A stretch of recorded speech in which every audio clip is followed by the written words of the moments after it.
Good evening, Sri Lanka. Welcome to yet another episode of iMed.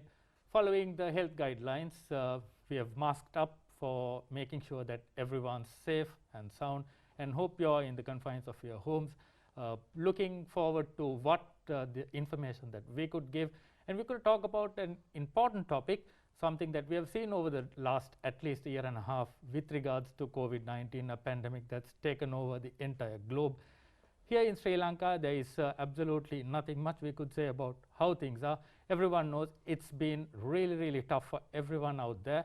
And we're going to talk about how COVID-19 affects especially diabetes, because Sri Lanka's diabetes numbers are really in the rise over the last 5 years or so. We have seen from 8% it moving up to almost 10.5% when you take the Sri Lankan adult population. It's almost nearing a couple of million already. So that's staggering numbers, and that's the kind of risk we're talking about. So we're going to ask the expert opinion, and we do have with us in the studios today Dr. Manilka Sumanatillaka, consultant endocrinologist, National Hospital of Sri Lanka, who is also the president of the Sri Lankan Diabetes Federation and the vice president of Sri Lankan Medical Association. Good evening to you, doctor. Good evening. Doctor, as I mentioned, diabetes is something that Sri Lanka has seen rapidly grow in the last 2 decades or so. What's the main reason, if I may ask? Okay, so when you say diabetes, first of all, there are a few types of diabetes. So what we are talking about mainly is type 2 diabetes, which has almost become a lifestyle disease. The changing lifestyles, that means the lack of exercise in most of the people, and not increase in the general weight of the population, plus the dietary habits have changed. So these two factors have resulted in a huge rise in the numbers of type 2 diabetes. There are other types of diabetes, rarer types, they pretty much remain the same like the type 1 diabetes. So it's the changing lifestyles, I would say, has caused the problem. And unfortunately, with this pandemic that's come across, doctor, it seems like we have seen something that we did not see in the late 90s, but after the millennium, definitely the rise of diabetes was very evident, and now all of a sudden, out of the blues, we see a pandemic that's taken over the entire globe. What's the connection between the two? Yes. Now, in the 60s and the 50s, we were talking about epidemics or pandemics of infectious diseases, malaria, and other diseases like that. And Sri Lanka has done really well to eradicate some of those diseases, plus control the others very well. And in the modern times, we were talking about a pandemic of diabesity or diabetes and obesity, or the the non-infectious causes were taking over the globe as the main cause of death in the population. So if you take the pre-COVID years, the immediately before COVID, there were about 4 million deaths due to diabetes and other cardiovascular diseases in the world, recorded. So now what we are seeing is that pandemic or the surge in numbers is still going on. And on top of that, we have a infectious pandemic, and we see that the people with these non-communicable diseases, what you say, the diabetes, hypertension, heart problems, and other respiratory problems all clump together, we see a clashing of two pandemics, as you can see in my slide here, which we say these two pandemics are clashing. And then when two giants clash, the consequences may be disastrous. So that's what we are facing at the moment. And doctor, as you clearly mentioned, it's a clash of titans, and we see something that we have seen over the last 2 decades, and all of a sudden now this has taken over. Here in Sri Lanka, is it one of the main causes to the number of deaths that gets reported on a daily basis? Yes, I think so.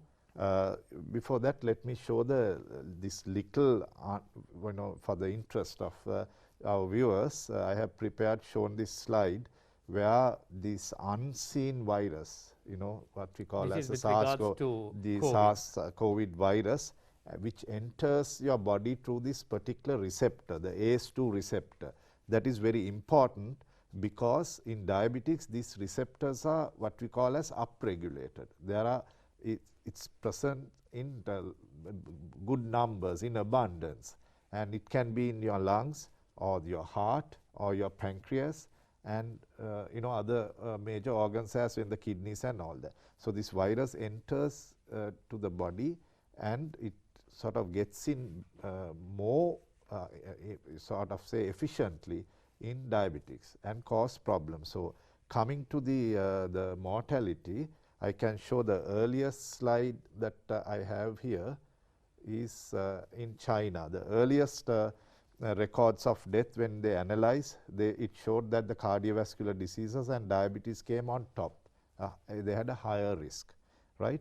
So if you move on to the Sri Lankan data, here we have the up to 21st of May, right? We see age above 60, almost 80% of the population who succumbed has been above the age of 60. So you can see clearly the bars which shows that higher the age, the more the death rate. And this is the worrying thing. In Sri Lanka, this is our data, out of up to 21st of May, of the 1,000 odd people who have succumbed to the disease, 54% has been diabetics. 51% of them has had hypertension. Then the other kidney problems, asthma and so on, the other diseases. So you can clearly see, unfortunately, we have having two big numbers here, and this particular population having these disease entities, especially diabetes, and the above the age of 60 are at the highest risk of with problems with the disease. And of course, anybody younger than that, if they have these diseases compared to a colleague of them or the same person of that age, they have a higher risk. So we will later discuss why this is so, but that is the truth that we see from the numbers here. And Dr. You brought us to a very important topic of age, because I think a lot of people or at least have this perception that diabetes is something that you get once you pass the age of 40 or 50. But over the last decade or so, we have seen this even in young children as young as probably 10 or 12 or teenagers. What's the reason behind this? That's a very good question. I think you have grasped the problem. Earlier when we were students also, diabetes was a disease of the middle age. We used to call, if children get diabetes, it's mainly type 1, the rarer type, where there is no insulin production in the body and they need insulin from the day one, and that's that. But in the middle age, after 40, people used to get diabetes those days. But over the years, with the changing lifestyles and may I say increasing waistlines, and even in children, the lifestyle has changed drastically. There are more screen time, they are more into television or games, and less extracurricular activities are going out, and the exercising has sort of been reduced over the years. It's a generational thing, right? So there has been a mismatch between this, and then this rising obesity among the children also has caused them to have type 2 diabetes, not type 1 diabetes, type 2 diabetes, even at the age of 14, 15, 16 sometimes. So you are very correct. Things have changed over the past 15 to 20 years. So it's mainly to do with lifestyle changes. Mainly to do, because our genes, as you say, genes also play a role, but it takes thousands of years for our genes to change and evolve, But within a span of the 30, 40 years to see a difference in this, it has to be an environmental change. So the main environmental change that we see is the change in lifestyles of the population. And you mentioned about type 1, doctor, and what's commonly known is the type 2, and then you have gestational diabetes also, which is the third variant of the three. But how rare is those two if you take type 1 and 3? Type 1 is about 5%, roughly. give or take 1 or 2%. Different countries have different rates, but roughly about 5%. Gestational diabetes, again, this comes during the pregnancy. That is about 10% roughly in our pregnant mothers in urban areas. It's less in the rural areas. You said 10.5%, you know, that was the data about 2007, 10 years back. Now, if we do a you know, survey, it's going to be much higher. We have a recent smaller survey around our hospital, at the National Hospital. Among adults, type 2 was about nearly 25%. But there are pockets like that cannot be applied to the whole country, but I'm sure it will be still higher even in the villages, because this lifestyle change has been catching on and it's going to the villages as well, you know. Because as at 2016, the global numbers for Sri Lanka showed 7.9, which is about 1.2 million adult population. But the actual number is actually much more from what we see on the ground. And as you said, doctor, with regards to diabetes, it increases the risk of getting infected, or is it that if you get infected with COVID, if you have diabetes, the chances of it getting serious is much more? Yes, we have to be very clear. So far, there is no evidence to say that diabetics will get infected more often than the others. If you follow the health rules, what we are doing, distancing, all that, you should be fine. By chance you get infected, then only the problems start. So in a normal person, sometimes it may be just irritation in your throat, and you all know the normal symptoms. But in diabetics, everything gets sort of more serious, and more diabetics, as you can see with the complications, they will need more oxygen. They will need more, you know, higher percentage will need ICU care. And unfortunately, a higher percentage will succumb to the disease compared to the others. There are reasons, right, which I can show in this slide to you, that it clearly shows if your blood sugar level, if you maintain it below 200, or at least a reasonable level, 130 or 140, your risk is about nearly 2%, 1.5 or 2%. But if your sugars are above 200, it goes up to 11%. So it clearly shows the risk of dying, the complications and dying. So it clearly shows why is that the high blood sugar will decrease your immunity. And there are other changes in the body that will happen with high blood sugars. As you know, the neutrophil function also goes down, right? So your defenses against the outside invaders is all what will I say, benumb by the high blood sugar.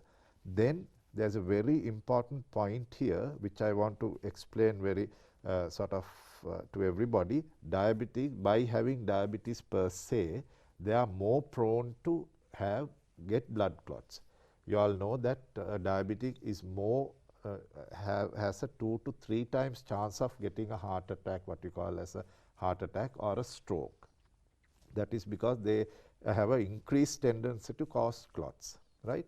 And now we have found out that this virus also does the same thing, even in non-diabetics, right? So again, when you put 2 and 2 together, it's not 4, it's 5 or 6. It multiplies. The risk is much more, and they have an increased risk of getting these clots. So we have seen that diabetics, you may have noticed that there are sudden deaths at home. Unfortunately, I don't have the breakdown of those sudden deaths and what were the causes, but I'm quite sure some of them, they didn't have any respiratory symptoms, and they might have got a sudden heart attack or a stroke or a blood clot in another organ, which caused the complication. So that is the danger in diabetics, in hypertensives, if you don't control your disease condition well. So that's where the difference comes. Doctor, just for the benefit of everyone out there watching the program, if you could explain the difference between heart attacks, because a lot of people say heart attacks and stroke are more or less the same, but it's two different organs. It's the brain and the heart, which you could actually just enlighten the audience. Okay, so since we are in the topic, So no harm in saying, actually they are correct. So you can stroke, you can call it a brain attack. Even in the US they call it a brain attack. So the changes that's happening is the same. So the lining of your blood vessels, what we call as the endothelium, is damaged by high blood pressure and high sugar levels or glucose levels, right? And then when it is damaged, as you know, it tends to collect more muck, which is the cholesterol which goes in, and the what you call as atherosclerosis, which is more rampant, and then more tendency of blocking the blood supply. So when a part of your heart muscle, the coronary vessels supplying your heart muscle is blocked, you get a heart attack. The same change which has occurred in your brain, a part of a blood vessel supplying a part of your brain gets blocked, you get a stroke or a brain attack. So actually it's correct. It's the same, what you call as the pathophysiology, which is happening, and it's a blockage of the blood supply to that particular area. So it's the same thing happening. If you can quickly show this, it's bit of a complicated slide, but this virus also can enter your blood vessels and the heart directly and cause things like myocarditis and rhythm problems in your heart, and it gets into your what you call as that endothelium and causes a damage there and increases that clotting tendency. So that's what this slide is showing. So that's what's happening.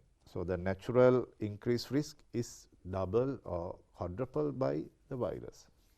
And doctor, what we have seen over the last maybe 3-4 months in Sri Lanka is that numbers have been staggering. The death toll has gone up to 3 digits over the last week or so. Yes. And we talk about now, you mentioned it's not just doubling, it probably triples or quadruples with the risk of diabetes in it.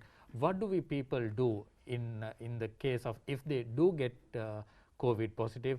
How do they prevent or at least lower the risk of getting into serious illness? Okay, so once you are positive, of course, it's up to the doctors and the health system to look after you, properly monitor yourself, and then if the oxygen saturation is falling, and look for these signs of blood clots coming in, probably we might start aspirin, but this is under all medical supervision. They'll be looked after. But what you can do to prevent or to decrease the number is please control your blood sugar levels. Don't just stop all your medication.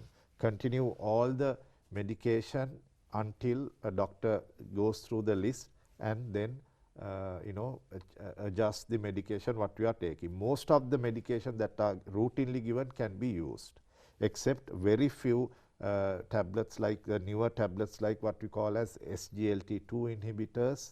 People who might know this, you have to stop them, but it will be under medical supervision, right?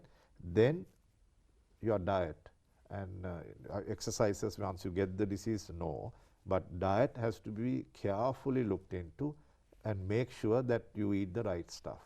People have been advised, so what's good for diabetes you should take so that it doesn't help in pushing this thing. By getting COVID per se, that's another thing I forgot to tell, this virus enters your pancreas, it's the organ producing insulin, and it blocks the release of insulin. So your sugars might skyrocket. So if you have a glucometer at home, you should frequently monitor your sugars, and if it is going up, you must get immediate medical help. And probably if you are on tablets, we might have to put you on insulin at that time, just to tide over this difficult period. Then after that, it's up to the doctors to give the oxygen and see what you need, and aspirin, blood thinners, all that will be done under medical supervision. But what's more important is how do we prevent? Prevention is better than cure. Absolutely. Right? So it's very simple. That's the sad part, So it's very simple, as you can see. Please stick to the lockdown rules. Government is doing their best. The doctors are trying their best, right? So, but if people are not listening or sticking to the rules, it's not going to help. Even today I'm saying is now, what I'm trying to say is have a self-lockdown. Doesn't matter what the law says. say if you really don't have to go out, please stay indoors, diabetics. Please control your blood sugar levels well, take the medication regularly and eat healthily. And if you don't have the disease, please exercise and find new ways under the circumstances to do your, some people have excuse, the gyms are closed, we can't go. There are ways. While watching TV, you can we have exercise bands, different equipment where you can be exercising while being seated. So, change over to that and try to maintain your ideal body weight, or don't let the weight go up. And by the way, obesity is also another risk factor.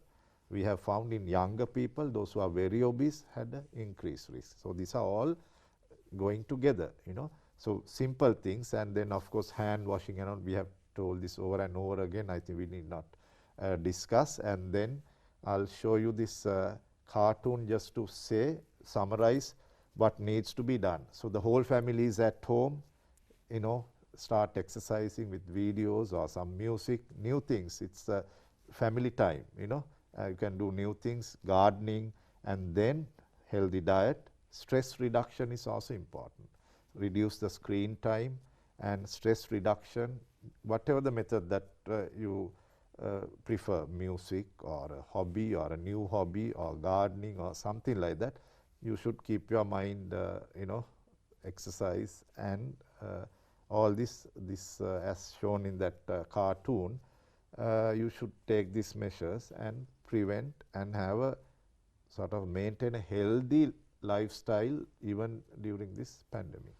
And I think that's very important information, Doctor, what you shared, because I think a lot of people, as you said, during the lockdown, or that what we call lockdown right now, have actually gained weight because they've tend to give up on you, say, take easy excuses and probably say, no, there's no way of going out and going for a jog, or the gyms are closed, unable to do any exercises, and not making sure that they stay healthy. That's what's affected a lot of people. And you mentioned, especially when it comes to diabetes patients, that they need to be extra careful, and their dietary plans should be absolutely perfect. And with the restrictions we have right now, it's important that they stick to what's been prescribed to them by their medical officials, isn't it? Yes, exactly.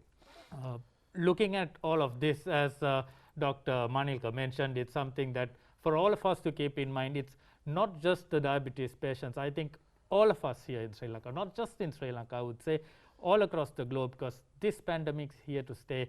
We need to make sure that we stay away from it as much as possible. The government is doing everything possible.